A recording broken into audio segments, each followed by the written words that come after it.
Ok, des fois vous doutez de ma fiabilité de présenter des animés pas connus. Celui qu'on va parler dans cette vidéo, je le connaissais même pas avant la semaine dernière. Ni la semaine d'avant la semaine dernière. Ni la semaine d'avant la semaine d'avant la semaine d'avant la semaine dernière.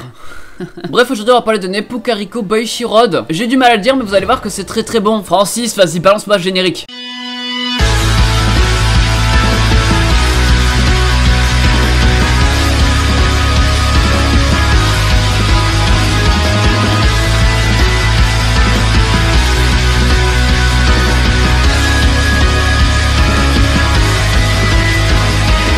Hey salut à tous ces gens, c'est Rushmanga, je dois parler d'un anime pas très connu en fait. Voire d'ailleurs inconnu au bâtiment, vous allez voir que son histoire est assez originale quand même. Ou plutôt comme même. Comme d'habitude, si la vidéo t'a plu, tu peux lâcher un petit like, c'est apprécié, ça fait plaisir. Vous avez aimé ce petit jeu, du coup je vais le refaire. Devinez le personnage qui arrive à l'écran de suite là maintenant. En montage j'ai dû le mettre avant, donc ma blague est foirée en fait. Là vous êtes là pour l'anime, donc c'est parti. Je vais appeler l'anime Neppu parce que c'est compliqué. Mais bref, Neppu ça parle de quoi? En gros ça se passe dans un monde où il existe des shinobi. Et les shinobi c'est des sortes de monstres en fait qui mangent les humains. Vous comprendrez qu'il y a une bataille entre les shinobi et les humains, mais non à suivre l'aventure d'une princesse. Attends, vous me regardez parce que je suis la princesse? Non, je sais pas parce que plus personne parlait pendant quelques secondes. Du coup, bref, du coup, elle, son pays est mort, sa famille aussi. Du coup, elle est en escale. Un jour, elle va voir qu'il y a des shinobi qui vont attaquer. C'est là qu'elle fera la rencontre d'un garçon qui a des capacités assez spéciales au combat car il vient d'une race assez spéciale. Alors, lui, il va se battre sans mecha. Oui, il y a des mechas, mais vous allez comprendre par la suite. Mais du coup, moi, quand j'étais petit, au final, je pensais que les mechas. Bon, t'arrêtes de raconter ta vie, s'il te plaît? Non, mais finalement, en 1983, finalement, quand. Eh, t'arrêtes maintenant! Quand je pensais que les mechas en fait étaient.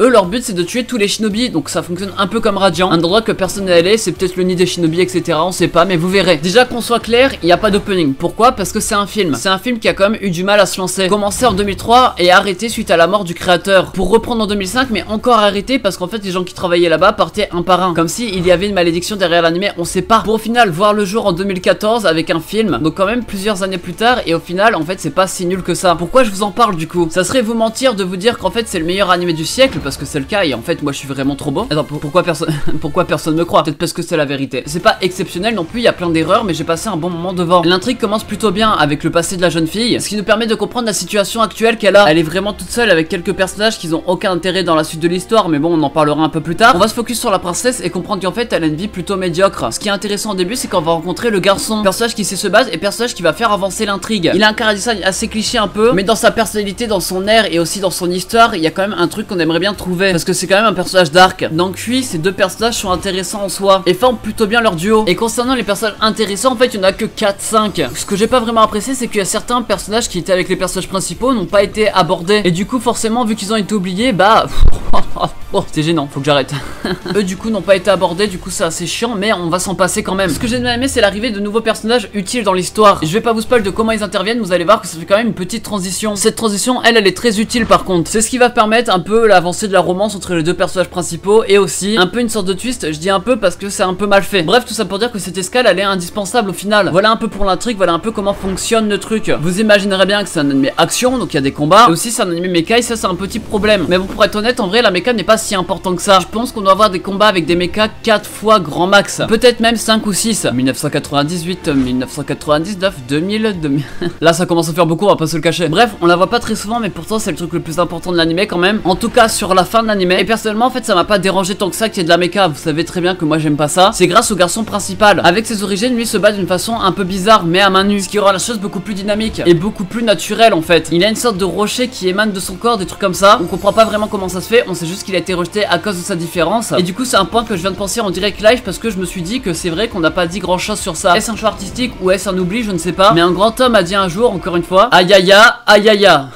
Alors de 1 ouais c'était peut-être une femme et de 2 ça fait très mangaman. Enfin bref, pour les combats, seuls les combats avec le garçon sont intéressants pour moi. Si je devais donner un autre point négatif, parce qu'il y en a bien sûr un autre, c'est bien sûr l'animation des shinobi hein. On va pas se le cacher que là c'est un peu moche. En fait j'arrive même pas à savoir si c'est de la 3D ou non, mais c'est assez saccadé. Et entre nous on préfère une bonne animation sur les shinobi parce que là ça gâche un peu le truc. Heureusement qu'à la fin vous comprendrez qu'il y a un truc qui fera que l'animation est mieux. J'ai pas envie de spoiler mais si le combat final aurait été avec cette animation j'aurais arrêté tout de suite. C'est pas le cas. Plus de peur que de mal du coup sur la fin de l'anime. La romance elle met du temps quand même à se lancer, même si on comprend comprend vite fait comment ça va se passer. On n'est pas dupe, on sait que les deux personnages vont avoir de l'attachement. Cet attachement va pas vraiment être confirmé, mais vous comprendrez que sur la fin, bah c'est là que ça aura toute son importance. Du coup, ça a créé quand même une scène assez belle qui nous transmet des émotions. Et en parlant d'émotions d'ailleurs, j'ai mon mode Tigaru depuis tout à l'heure. Je prends un Big Mac ou un triple cheese? Non, c'est pour savoir. Ouais, ou alors les frites, c'est peut-être mieux. Ouais, non, c'est juste le sandwich, raconte pas ta vie non plus. Les bandes son sont vraiment bien, on a l'impression d'être dans un vrai film, c'est ça qui est plutôt bien. Et du coup, on est plongé dans cet univers, malgré qu'il y a quand même quelques défauts, c'est ça qui est bien. On est plongé dans cette histoire. Et comme je le répète, je vais le répéter, ce serait mentir de vous dire que c'est l'animé de l'année, mais c'est quand même un très bon animé. Il mérite pas vraiment sa place actuelle parce que personne ne connaît. C'est pour ça que je vous propose entre nous de faire une sorte de chaîne. Partagez la vidéo, partagez l'animé, partagez tout. Il faut que les gens regardent cet animé. C'est un film qui dure 1h30 seulement, qui est sorti en 2014, qui touche pour genre action, drame, fantasy, science-fiction. Et pour thème combat, guerre et mecha. Je sais pas où vous pourrez le trouver légalement, mais trouvez-le, c'est tout. Bref, c'était Rush Manga, je suis parlé d'un animé que j'ai vu récemment et je me devais vous en parler pour essayer d'augmenter sa popularité, vous voyez ou pas? Comme d'habitude, si t'aimais, tu peux lâcher un petit like, ça me ferait super plaisir. Et dis-moi en commentaire c'est quoi que le personnage a deviné. Tu triches pas sur les autres commentaires, tu dis juste le tien. Bref, on se retrouve dimanche prochain. Là, j'ai pas vraiment le temps, j'ai vraiment en train à prendre pour le coup. Donc à dimanche prochain pour une toute nouvelle vidéo, c'était Rush Manga, allez, ciao, bye bye. Et n'oubliez pas, la télé c'est que de là.